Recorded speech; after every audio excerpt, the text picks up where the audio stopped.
క్రీస్తునందు ప్రియులారా, యేసుక్రీస్తు నామములో మీ అందరికీ శుభాలు తెలియచేస్తున్నాం. క్రీస్తు రాకడ ధ్వని శాంతి ఆదరణ సందేశాలు అను టీవీ కార్యక్రమం కొరకు ప్రేమతో మిమ్మల్ని ఆహ్వానిస్తున్నాం. మీరు మీ విలువైన సమయాన్ని కేటాయించుకొని మా కార్యక్రమాలు చూస్తున్నందుకు మీ కృతజ్ఞతలు. ఈ కార్యక్రమాలు మీ ఆత్మీయ ప్రయోజనములకు ఎంతో సహాయపడుతున్నవని నమ్ముతున్నాం. ప్రియులారా, ఈ టీవీ పరిచర్య కొరకు ప్రార్థించండి, సహకరించండి, ప్రోత్సహించండి. ఈ కార్యక్రమాలు ఇతరులకు పరిచయం చేసి వారు కూడా చూసి మేలు పొందేటట్లుగా సహాయపడాలని మీకు మనవి చేస్తున్నాం. విశ్వాసంతో ఎంతో ఖర్చు పెట్టి కొనసాగిస్తున్న ఈ కార్యక్రమాలు తుది వరకు కొనసాగేటట్లుగా ప్రార్థించండి. దేవుడి మిమ్మల్ని ప్రేరేపిస్తే మీరు కూడా ఒక కార్యక్రమానికి స్పాన్సర్ చేసి ఈ పరిచర్యలో పాలిభాగస్తులు కావాలని ప్రేమతో మీకు మనవి చేస్తున్నాం. ప్రత్యక్షంగా టీవీ ద్వారా మేము సువార్త ప్రకటిస్తున్నాం. పరోక్షంగా ప్రార్థిస్తున్న వారు, సహకరిస్తున్న వారు, మమ్మలను ప్రోత్సహిస్తున్న వారంతా ఈ పరిచర్యలో పాలిభాగస్తులు అని జ్ఞాపకం చేస్తున్నాం. యేసుక్రీస్తు వారు ఇచ్చిన గొప్ప ఆజ్ఞని మేము పాటిస్తున్నాం. మీరు వెళ్ళి సమస్త జనులను శిష్యులుగా చేయుడి అని ప్రభు చెప్పారు. కనుక ఈ టీవీ ద్వారా మీ గృహాల్లో ప్రవేశించి మిమ్మల్ని పలకరించి మీకు సువార్త చెప్పి మిమ్మలను ప్రభు రాకడ కొరకు ఎత్తబడే దేవుని సార్వత్రిక సంఘము కొరకు సిద్ధపరచడానికి మా వంతు ప్రయత్నాన్ని మేము కొనసాగిస్తున్నాం. ప్రస్తుతం మనం యేసుక్రీస్తు రెండవ రాకడ వర్తమానాలు ఒక సబ్జెక్టుగా తీసుకొని సీరియల్గా ధ్యానం చేస్తున్నాం. ఈరోజు మనం న్యాయసింహాసనం తీర్పు దగ్గర దేవునికి మనం లెక్క అప్పగించవలసినటువంటి విషయాలలో మొదటి విషయాన్ని గురించి ఆలోచించబోతున్నాం. వాక్యం కొరకు మీ మనసులను సిద్ధం చేయండి. ప్రార్థన. పరిశుద్ధుడు అయిన మా తండ్రి, జీవాధిపతి, మీ ఘనమైన పాదాలకు స్తుతి స్తోత్రాలు చెల్లిస్తున్నాం. ఈరోజు రెండవ రాకడ వర్తమానాలు 83వ వర్తమానం తీసుకోబోతున్నాం. సహాయం చేయండి. క్రీస్తు న్యాయసింహాసనం దగ్గర దేవునికి లెక్క అప్పగించవలసిన విషయాలలో మొదటి విషయాన్ని గురించి మేము తెలుసుకోబోతున్నాం. నశించిపోవచ్చున్న ఆత్మలను రక్షించుట. ఈ విషయం గురించి కొంత మేము ఆలోచించబోతుండగా మీరు బోధకులై మాకు బోధ చేయమని మనం చేస్తున్నాం. మీ దాసునే నన్ను బలపరిచి వాడుకోండి. ఈ కార్యక్రమంలో సహకరిస్తున్న కుటుంబమును దీవించమని మనం చేస్తున్నాం. రక్షణ లేని వారికి రక్షణ దయచేయండి. రక్షణ పొందిన వారిని సంఘంలో స్థిరపరిచి బలపరిచి మీ రాకడ కొరకు సిద్ధపరచమని మనం చేస్తున్నాం. మాకు అవసరమైన సందేశం దయచేసి మీరే మహిమ పొందమని యేసు పరిశుద్ధ నామములో అడుగుచున్నాను తండ్రి. ఆమేన్. ప్రియులారా, కూడి వచ్చిన మీ అందరికీ మరొకసారి శుభాలు తెలియచేస్తూ మిమ్మల్ని వర్తమానం కొరకు ఆహ్వానిస్తున్నాం. ఈరోజు మన ధ్యానాంశము క్రీస్తు న్యాయ సింహాసనపు తీర్పు.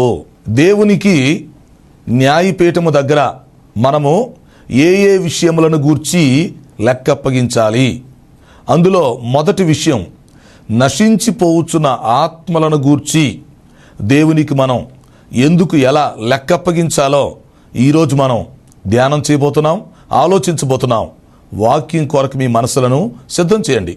మీరు వింటున్న చూస్తున్న ఈ కార్యక్రమాలు క్రీస్తు రాకడ ధ్వని యూట్యూబ్లో, ఫేస్బుక్లో మీకు అందుబాటులో ఉంటున్నాయి. ఆ అవకాశం ఉపయోగించుకోండి. క్రీస్తు రాకడ ధ్వని యూట్యూబ్ ఛానల్ తప్పకుండా సబ్స్క్రైబ్ చేయండి. మీకు తెలిసిన వాళ్ళకు కూడా షేర్ చేయండి. ఓకే, ప్రస్తుతం మనము రెండవ రాకడ వర్తమానాలు ఒక సబ్జెక్టుగా తీసుకొని సీరియల్గా వరుసగా నేర్చుకుంటూ ఉన్నాం. దేవుని వాక్యముల నుండి 7 తీర్పులను గూర్చి మనం ఆలోచిస్తున్నాం. అందులో 3వ తీర్పును గురించి మనం నేర్చుకుంటున్నాం. ఓకే, మొదటి తీర్పు యేసుక్రీస్తు వారు సిలువలో మానవ జాతి అంతటి కోసం పొందిన తీర్పు. 2 కృపాసింహాసనపు తీర్పు. సార్వత్రిక సంఘం విశ్వాసులు ప్రభు బల్ల దగ్గర వ్యక్తిగతంగా తనకు తాను తీర్చుకునే తీర్పు. 3 న్యాయసింహాసనపు తీర్పు. ఈ తీర్పును గూర్చి ఆల్రెడీ కొన్ని కార్యక్రమాల్లో మీకు అందించడం జరిగింది. న్యాయసింహాసనం తీర్పును గూర్చి మీకు 4 కార్యక్రమాలు అందించాం. వాటిని మీరు చూసుకోవచ్చు. ఈరోజు మనం న్యాయసింహాసనం దగ్గర మనం నిలబడినప్పుడు, ఓకే, దేవుడు ఆ సింహాసనం మీద కూర్చున్నప్పుడు మనము దేవునికి లెక్క అప్పగించవలసిన విషయాలు ఏమిటి? ఈ ప్రశ్న ఎప్పుడైనా మీరు వేసుకున్నారా? ఈ ప్రశ్నకు జవాబును గురించి మీరు ఆలోచించారా? ఇది చాలా ఇంపార్టెంట్. ఎందుకంటే రేపు రాకడలో సంఘం ఎత్తబడిన తర్వాత, మధ్యాకాశంలో మనం ప్రభువును కలుసుకున్న తర్వాత నెక్స్ట్ న్యాయపీఠం దగ్గరికి మనం వెళతాం. ప్రభువారు న్యాయపీఠం మీద కూర్చుంటారు. సార్వత్రిక సంఘం న్యాయపీఠం ఎదుట నిలబడుతుంది. క్రీస్తునందున్న మృతులు మొదటి వరుసలో, క్రీస్తునందున్న సజీవులు రెండో వరుసలో నిలబడి తీర్పు పొందుతారు. అనేకమైన విషయాల్లో దేవునికి మనం లెక్క అప్పగించవలసి ఉన్నది. ఒకవేళ అన్ని విషయాలు మనం ధ్యానం చేయలేకపోయినా కొన్ని విషయాలు ఆలోచించడానికి ప్రయత్నం చేస్తాం. చాలామంది ఏమనుకుంటారంటే చనిపోయిన తర్వాత ఏముండదు అనుకుంటారు. అది కరెక్ట్ కాదు. చనిపోయిన తర్వాత తీర్పుండిద్ది అనే విషయాన్ని మనం ఖచ్చితంగా గుర్తుంచుకోవాలి. హెబ్రీయులకు రాసిన పత్రిక 9:27 మనుషులు ఒక్కసారే మృతి పొందవలెనని నియమించబడినది, ఆ తర్వాత తీర్పు జరుగును. గుర్తుపెట్టుకోండి. ఒక వ్యక్తి జన్మిస్తాడు, తర్వాత మరణిస్తాడు, ఆ తర్వాత పునరుద్ధానమందు తిరిగి లెగుస్తాడు. కొంతమంది జీవ పునరుద్ధానంలో బ్రతుకుతారు, మరికొంతమంది మరణ పునరుద్ధానంలో బ్రతుకుతారు. మొత్తానికి ప్రతి ఒక్కరు బ్రతకాల్సిందే. ఆ తర్వాత దేవుని పిల్లలమైనటువంటి మనం న్యాయపీఠము దగ్గర నిలబడి తీర్పు పొందుతాం. ఇది మనం అర్థం చేసుకోవాలి. ఈ తీర్పులో మనం పరలోకానికి వెళతాం కానీ నరకానికి వెళ్ళాం. అయితే ఈ తీర్పు దేనికంటే పరలోకంలో మనం ఎవరెవరు ఏ స్థితిలో ఉండాలి, ఏ స్థానంలో ఉండాలి, ఏ స్థలంలో ఉండాలో ఈ న్యాయపీఠం దగ్గర నిర్ణయించబడుతుంది. క్రీస్తు 1000 ఏండ్ల పరిపాలనలో మన స్థితిని ఇక్కడ చూస్తాం. పరలోకంలో మన పౌర స్థితిని గురించి ఈ న్యాయపీఠం దగ్గర మనం చూస్తాం. ఈ న్యాయపీఠం దగ్గర మధ్యాకాశంలో తీర్పు పొందినాక మన పౌర స్థితి మనం పొందుకుంటాం. మన స్థితిలోకి మనం వెళతాం. సో సంఘం ఎత్తబడిన తర్వాత మరి 7 సంవత్సరాల మధ్యాకాశంలో ఉన్నప్పుడు ఈ న్యాయ సింహాసనం తీర్పు జరుగుతుంది. దాన్ని మనం 7 ఏండ్ల విందు అని పిలుస్తున్నాం. తర్వాత సంఘాన్ని ప్రభు పెండ్లి కుమార్తెగా స్వీకరించడం, ఆ తర్వాత భూలోకానికి వచ్చి దేవుని రాజ్యాన్ని స్థాపించడం, క్రీస్తు 1000 ఏండ్ల పరిపాలన జరగటం వస్తాయి. ఇవన్నీ తర్వాత కార్యక్రమాలు మనం చూస్తాం. సో ఇప్పుడు ప్రభు న్యాయపీఠం మీద కూర్చున్నప్పుడు, సంఘం అక్కడ నిలబడినప్పుడు దేవునికి అనేకమైన విషయాల గురించి మనం ఖచ్చితంగా లెక్క అప్పగించాలి. దేవునికి మనం లెక్క అప్పగిస్తామని బైబిల్ అనేకమైన రిఫరెన్స్లు ఉంది. గత కార్యక్రమంలో మీకు నేను చెప్పటం కూడా జరిగింది. హెబ్రీ పత్రికలో చెప్తాడు 4:12 మనము ఎవరికి లెక్క అప్పగించవలసి ఉన్నదో చూసారా. అంటే లెక్క అప్పగించే పరిస్థితి ఉంది.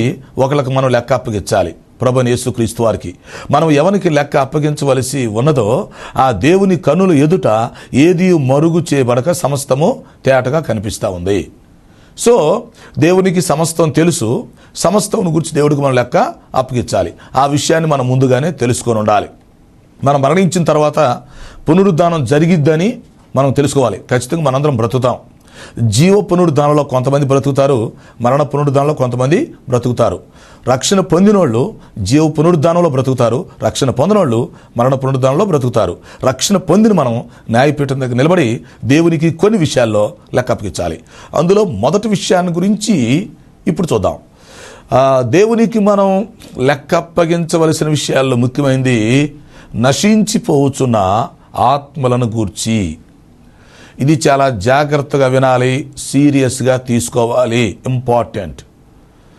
రక్షణ పొందినటువంటి మనం అందరం కూడా ప్రియులారా నశించిపోవచ్చున్న ఆత్మలను గురించి దేవునికి లెక్క అప్పగించాలి. మనలో కొంతమంది సేవకులు, నాయకులు ఉంటారు, కొంతమంది మరి విశ్వాసులు ఉంటారు, సంఘ పెద్దలు, సంఘంలో పరిచర్య చేసేవాళ్ళు ఉంటారు. అవునా? స్త్రీలు, పురుషులు, యవనస్తులు, చిన్నోళ్ళు, పెద్దోళ్ళు, ఎవరైనా కావచ్చు.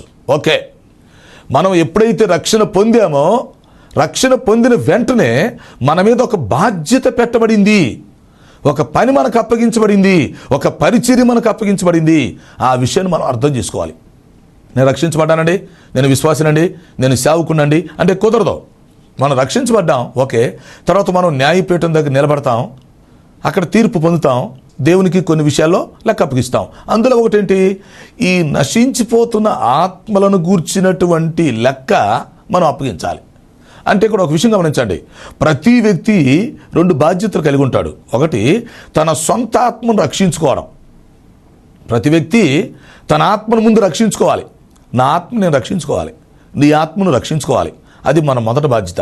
రెండవది, మనం రక్షించబడిన తర్వాత మనం మరణించే లోపు, ప్రభు రాకడ వచ్చే లోపు ఈ లోకములో మనం ఎన్ని సంవత్సరాలు జీవిస్తామో తెలీదు. మనకు ఆయుష్కాలం ఎంత ఉంటుందో, ఆరోగ్యం ఎలా ఉంటుందో, పరిస్థితులు ఎలా ఉంటాయో, చట్టాలు ఎలా ఉంటాయో మనకు తెలీదు. సరే, ఏదేమైనా మనం రక్షించబడినప్పటి నుంచి మరణించేంత వరకు, ప్రభు రాకడ వచ్చేంత వరకు మన జీవిత కాలంలో మనం ఎంతమందిని రక్షించగలిగాం అనేది ప్రశ్న. అది న్యాయపీఠం దగ్గర దేవుడు నిలదీసి మనల్ని అడుగుతాడు. బాబు, అమ్మా, నువ్వు రక్షించబడ్డావు, మంచిదే, నీకోసం నేను ప్రాణం పెట్టాను, నీకోసం నేను రక్తం చిందించాను, మొత్తానికి నేను రక్షించాను, నీ పాపాలు క్షమించడం జరిగింది, నీ కోసం నేను మూల్యం కూడా చెల్లించాను, ఓకే. అయితే ఇప్పుడు రక్షించబడిన తర్వాత ఈ నశించిపోతున్న ఆత్మలను గూర్చి నీవేమైనా భారం కలిగి ఉన్నావా? నీవేమన్నా చింత కలిగి ఉన్నావా? నీవేమన్నా ప్రయాసపడ్డావా? కష్టపడ్డావా? కృషి చేసావా? ఎంతమందిని రక్షించగలిగావు? నువ్వు ఎంతమందికి సువార్త చెప్పగలిగావు? అందులో ఎంతమంది రక్షించబడ్డారు? ఆలోచించాలి. ఇక్కడ ఒక విషయం, మనం సువార్త చెప్పటం అనేది ఒకటైతే వాళ్ళు రక్షించబడటం అనేది రెండోది. అయితే రక్షించటం అనేది మన చేతిలో ఉండదనుకోండి. మనం సువార్త ప్రకటిస్తాం, అందులో కొంతమంది సువార్త అంగీకరిస్తారు, కొంతమంది రక్షించబడతాడు. అవునా? మనం విత్తనాలు చల్లుతాము, కొన్ని విత్తనాలు బ్రతుకుతాయి, కొన్ని విత్తనాలు చనిపోతాయి. ముందు అసలు విత్తనాలు చల్లాలిగా. అసలు విత్తనాలు చల్లకుండానే బ్రతకటం, చనిపోవటం అనేది ఎక్కడి నుంచి వస్తుంది? సో కాబట్టి మనం ఎంతమందికి సువార్త ప్రకటించామనేది లెక్కలోకి వస్తుంది. మన ద్వారా ఎంతమంది రక్షించబడ్డారనేది దేవుడు మనల్ని అడిగే ప్రశ్న. మనం తలెత్తుకొని యోగ్యతగా, ధైర్యంగా ఆ ప్రశ్నకు జవాబు ఇవ్వాలి. న్యాయపీఠం దగ్గర దేవుని సంఘం ప్రతి ఒక్కరూ దేవునికి లెక్కప్పగించాలి. కాబట్టి ఈ లోకంలో మనం ఏంటంటే, రక్షణ పొందినటువంటి మనం ఇతరులను రక్షించటానికి ప్రయాసపడాలి. మన ప్రార్థన ద్వారా కావచ్చు, అవునా, మన పాటల ద్వారా కావచ్చు, మన సంగీతం ద్వారా కావచ్చు, మన సాక్ష్యాల ద్వారా కావచ్చు, మనం చెప్పిన వాక్యం ద్వారా కావచ్చు, లేక మన మీటింగ్స్ పెట్టుడు ద్వారా కావచ్చు, మనం దేవునికి ఖర్చు పెట్టుడు ద్వారా కావచ్చు, మన ప్రవర్తన ద్వారా కావచ్చు. మొత్తానికి మన ద్వారా ప్రత్యక్షంగా కానీ పరోక్షంగా కానీ ఎంతమందికి సువార్త వెళ్ళింది? మనం ఎన్ని విత్తనాలు చల్లగలిగాం? అందులో ఎన్ని బ్రతికినవి? ఎంతమంది రక్షించబడ్డారు? మన ద్వారా ఎంతమంది పరలోకానికి వెళ్ళగలిగారు? ఎంతమందిని నరకానికి వెళ్ళేవాళ్ళు మనం తప్పించాం అనేది ఖచ్చితంగా మనం ఆలోచించాలి. రక్షణ పొందిన ప్రతి వ్యక్తి కూడా నశించిపోతున్న ఆత్మల పట్ల భారం కలిగి తన జీవిత కాలంలో ఎంతమందిని రక్షించాలో మనం ఆలోచించుకోవాలి. ఎంతోమందిని రక్షించి మనం మరణించేటట్టుగా ఉండాలి. ఎందుకంటే ప్రభు మనల్ని రక్షించాడు కదా. ఆ రక్షించబడినటువంటి మనం ఆ బాధ్యత నిర్వర్తించాలి. గుర్తుంచుకోండి, రక్షించబడినటువంటి మనకి ప్రభు ఆజ్ఞ ఇస్తున్నాడు. ఆ ఆజ్ఞ మనం పాటించాలి. మార్కు సువార్తలో 16వ అధ్యాయం 15-16 వచనాలు. మార్కు సువార్త 16, 15, 16 వచనాలు. మరియు మీరు సర్వలోకమునకు వెళ్ళి సర్వ సృష్టికి సువార్తను ప్రకటించుడి. నమ్మి బాప్తీసం పొందిన వాడు రక్షించబడును, నమ్మని వారికి శిక్ష విధించబడును.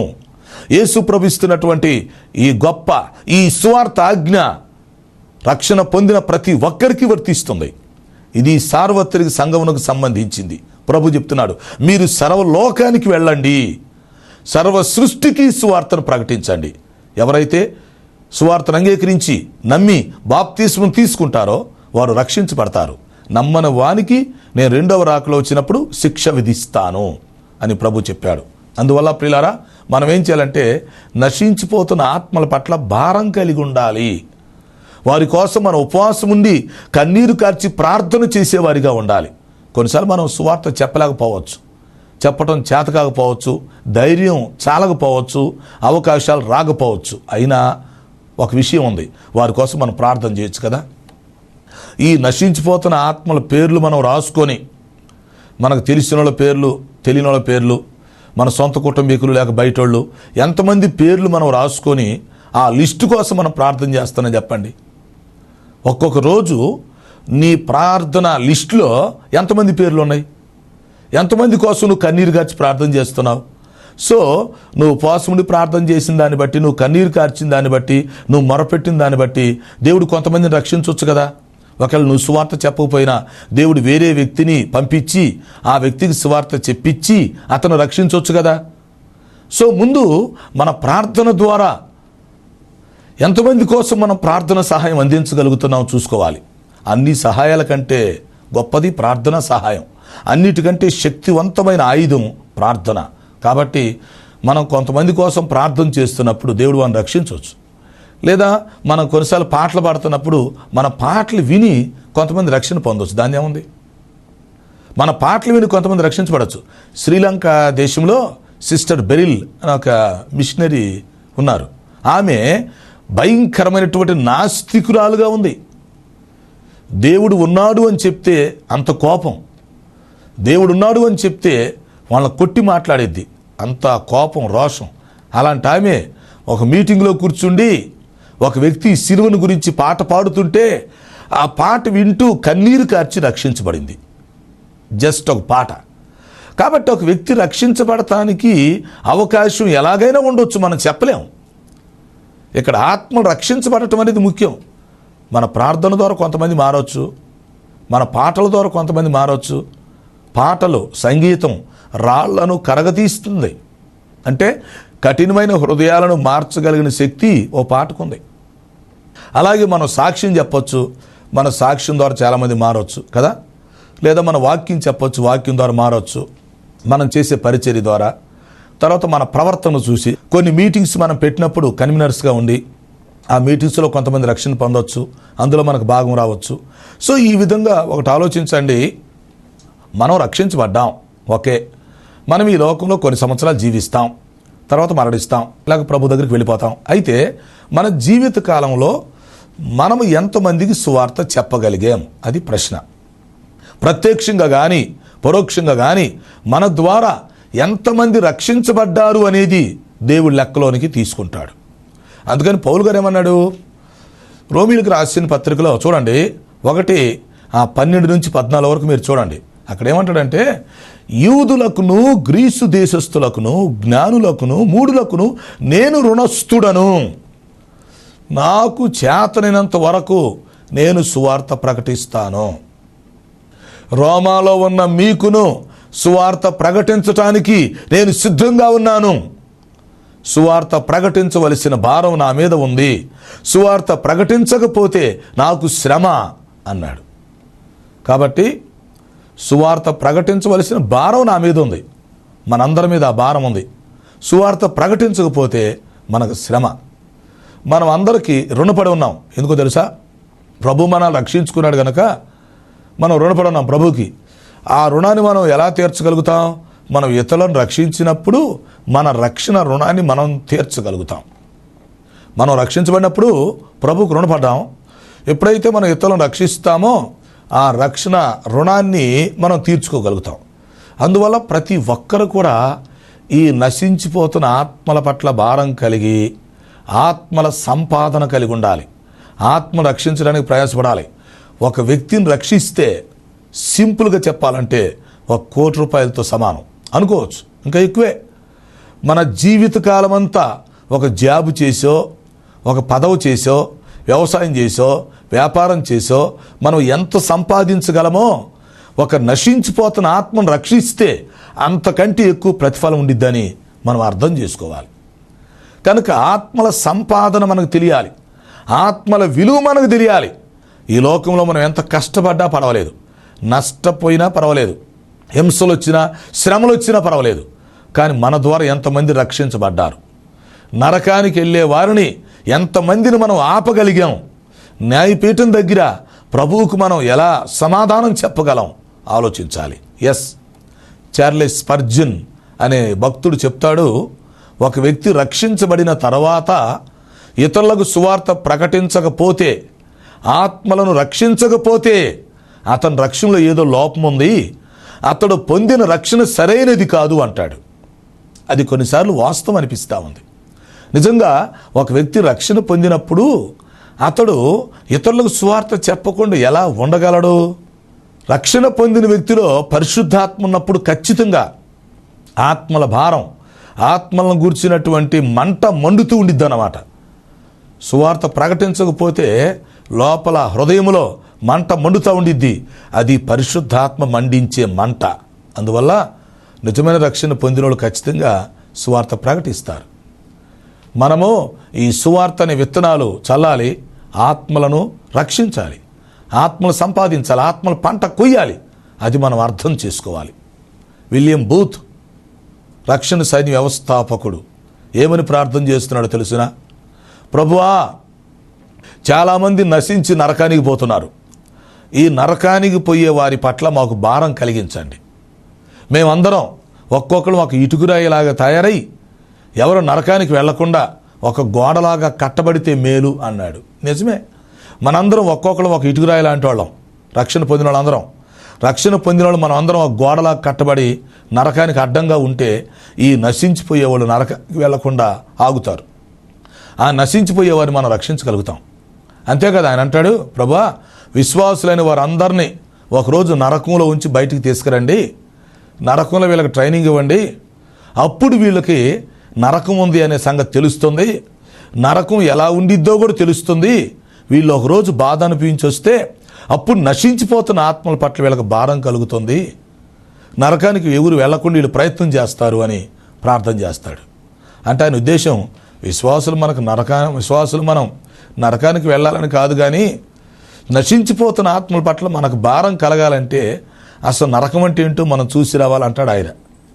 సో అర్థం చేసుకోండి ప్రియులారా, ఈ లోకంలో మనకి ఆత్మల భారం కలిగి ఉండాలి.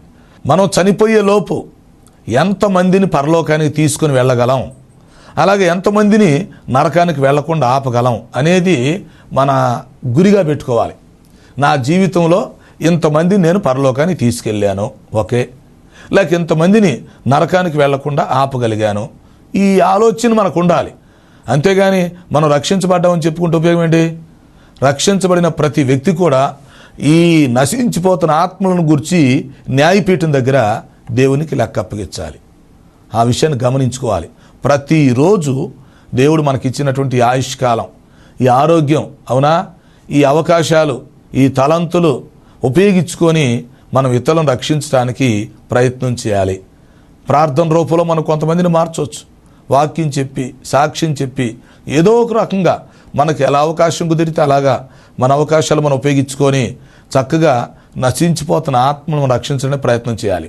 అంతేకాదు, ఒక వ్యక్తిని నరకానికి వెళ్లకుండా మనం ఆపగలిగితే అతని జీవితంలో మనమే గొప్ప మేలు చేసిన వాళ్ళు అవుతాం. ఇంకా అంతకంటే గొప్ప మేలు ఏముంది? రేపు మనం న్యాయపీఠం దగ్గరికి వెళ్ళినాక ఏం జరిగిందో తెలిసినా, ఒక వ్యక్తి తన జీవితంలో ఒక 50 మందిని రక్షించాడు అనుకోండి, ఒక 100 మందిని రక్షించాడు అనుకోండి. ఇప్పుడు ఏమవుతుంది? ఒక వ్యక్తి ద్వారా ఎంతమంది రక్షించబడ్డారో వాళ్ళంతా ఒక గ్రూపుగా అతను చుట్టూ ఉంటారు. అది అతనికి మహిమ, అతిశయమైంది అన్నమాట. అంటే ఒక వ్యక్తి తన జీవితకాలంలో ఎంతమందిని రక్షించగలిగాడో వాళ్ళందరూ అతను చుట్టూ ఒక గ్రూపుగా ఉన్నప్పుడు, కొన్ని కోట్ల మంది సార్వత్రిక సంఘం ఆ గ్రూపును చూస్తున్నప్పుడు ఎంత గొప్పగా ఉండిద్దో మీరు ఆలోచించండి. అంతేకాదు, ఈ సువార్త ప్రకటించి ఆత్మలను రక్షించే వారికి దేవుడిచ్చే బహుమానం ఏంటో తెలుసా? అతిశయ కిరీటం. అతిశయ కిరీటం. దశలోనికి రాసినటువంటి మొదటి పత్రికలో 2:19 చెబుతాడు, కావున మేము అపేక్షించు మా ప్రియులారా, మా మెప్పైనను మా అతిశయ కిరీటమైనను ఎవరు? ప్రభు ప్రత్యక్షమైనప్పుడు ఆయన ఎదుట మీరే కదా అంటాడు. సో ఎవరైతే ఈ లోకంలో సువార్తను ప్రకటించి నశించిపోతున్న ఆత్మను రక్షిస్తారో న్యాయపీఠము దగ్గర కొన్ని కోట్ల మంది ఎదుట వారికి అతిశయ కిరీటం పెట్టబడుతుంది. ఒక రాజుగారి తల మీద రాజకిరీటం పెట్టినట్టుగా సువార్త ప్రకటించి ఆత్మ రక్షించే వారి తలల మీద అతిశయ కిరీటాలు పెట్టబడతాయి. ఈ వ్యక్తి 50 మందిని రక్షించారు. సో ఒక్కొక్క ఆత్మ గుర్తుగా 50 రత్నాలతో పొదిగినటువంటి కిరీటం, 50 రత్నాలతో పొదగబడినటువంటి కిరీటం అతను తల మీద పెట్టినప్పుడు ఎలా ఉంటుందో మీరు ఊహించుకోండి. కాబట్టి ప్రియులారా, ఈ లోకములో ఆత్మల సంపాదన కొరకు ప్రయాసపడండి. కొరింథీ పత్రిక మొదటి పత్రిక 15:58 చెప్పినట్టుగా, కావున ప్రియులారా, ప్రభునందు మీ ప్రయాస వ్యర్థము కాదని ఎరిగి స్థిరులను కదలని వారును ప్రభువు కార్యాభివృద్ధి అందును ఎప్పటికీ ఆసక్తులై ఉండుడి అని వాక్యంలో ఉంది. కాబట్టి ప్రభునందు మన ప్రయాస వ్యర్థం కాదు. ఆత్మను రక్షించటానికి మనం ప్రయాసపడాలి, కష్టపడాలి, కృషి చేయాలి, మన సమయాన్ని కేటాయించాలి, మనకు వచ్చిన అవకాశాలు ఉపయోగించుకోవాలి. అవసరమైతే ఆత్మ రక్షణ కోసం మనం మూల్యం చెల్లించాలి. అవునా, డబ్బు ఖర్చు పెట్టాలి, మన ప్రాణం పెట్టినా పర్వాలేదు. ఎందుకంటే రేపు వాళ్ళు మనం రక్షించినప్పుడు పరలోకంలో వారికి గొప్ప మేలు చేసిన అవుతాం, మనకు వచ్చే ప్రతిఫలం మనం తీసుకుంటాం. అందువల్ల న్యాయపీఠం దగ్గర మనం నిలబడినప్పుడు దేవునికి లెక్కప్పగించాలి. అందులో మొదటి విషయం, నశించిపోతున్న ఆత్మలను గురించి దేవునికి లెక్కప్పగించాలి. కనుక అందరూ ఆత్మల భారం కలిగి ఉండండి, చక్కగా సువార్త ప్రకటించండి. డేవిడ్ లివింగ్స్టన్ అనే భక్తుడు ఏం చేసేవాడు తెలుసా? ఒకసారి ఆయన సువార్త ప్రకటించడానికి వెళుతున్నాడు. ఆఫ్రికాలో నరమాంస భక్షకుల మధ్య సువార్త చెబుతానికి వెళుతూ ఉండగా ఏమి జరిగింది? ఆ గుర్రం మీద చాలా స్పీడ్గా వెళుతున్నాడు. దారిలో ఏమైందంటే ఒక చెట్టుకి కన్ను గుచ్చుకుంది, ముళ్ళు గుచ్చుకొని అతను కన్ను పోయింది. కనుగుడ్డు జన కారిపోతుంది. అతనికి ఏం చేయాలో అర్థం కాలేదు. సో వెంటనే అతను ఏం చేశాడంటే ఒక చేత్తో ఆ కన్ను గట్టిగా పట్టుకొని ఇంక రెండో కన్నుతో మొత్తానికి ప్రయాణం చేసి వెళ్ళాడు. అక్కడ ఆఫ్రికాలో చాలామంది అతని కోసం ఎదురు చూస్తూ ఉన్నారు. అక్కడికి వెళ్ళాడు. వెళ్ళేం చేశాడు తెలుసా? వెళ్ళగానే సువార్త ప్రకటించడం మొదలుపెట్టాడు.